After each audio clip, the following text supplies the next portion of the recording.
President Trump just speaking to reporters before taking off for Montana, saying it certainly looks like Jamal Khashoggi is dead. That was his quote.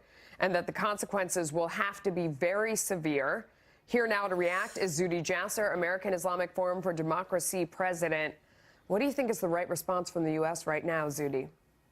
Well, the relationship cannot be normal, Melissa. I mean, we need to have a reaction. The world is looking at what America does when basically our closest ally in the Middle East, other than Israel, when it comes to the Arab tyrannies, if you will. What are we going to do? When I was on the U.S. Commission, we called for sanctions against them because of religious freedom issues domestically year after year, and the White House always gave, regardless if it was Obama or Bush, a waiver, national security waiver. And I think now it has gone beyond that. And I think ultimately we don't throw out everything. We can't destroy a diplomatic relationship. If we do, the Turks are going to benefit, the Qataris, the Iranians are going to benefit. So there is a strategic balance that President Trump's administration has been waging to rebuild in the Middle East that the Obama administration abandoned.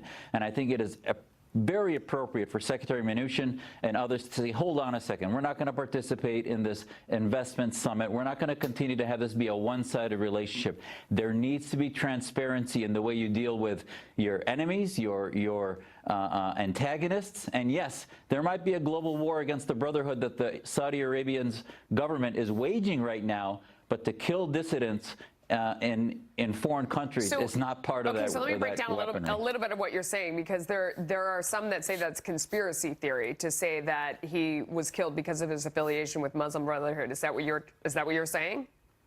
Well, I think if you look at his writings and his ideology, he might be now being lionized and glorified in his posthumous review. And yes, he talked about democracy, but so did the Brotherhood in Egypt and others. And his positions on Israel, his positions on the West. He came out of, he was al-Qaeda in the 80s and then moderated into the 21st century. But to say that he's a secular liberal is just not true. Okay. So what is the right response from the U.S.? Because you talk about threading the needle, like we have to stand up and say something. You can't do that to your enemies no matter who they are. But at the same time, you talk about the fact that this is our best ally in a bad neighborhood. So what is the response? Is it not killing the arms deal? What is it?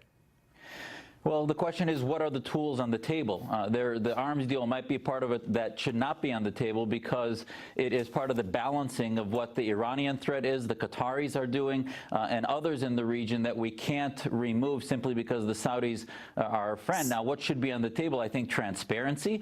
I think the counterterrorism center that we were establishing and how they approach it, what reforms really are. I mean, MBS is being pushed forth, the Crown Prince, as a reformer. He's not a reformer. He's simply modernizing his country in a tyrannical, dictatorial way, but we need to be careful and hold them more accountable to universal human rights, not just abroad, but at home. We can't have double standards where we say, well, because this was a green card resident. But what does that mean? I mean, does it mean we do not participate in the counterterrorism center that's there? I mean, that was one of the missions, as I understand it, that they were going on while they were there. Even though they canceled the financial summit, there's still the other piece.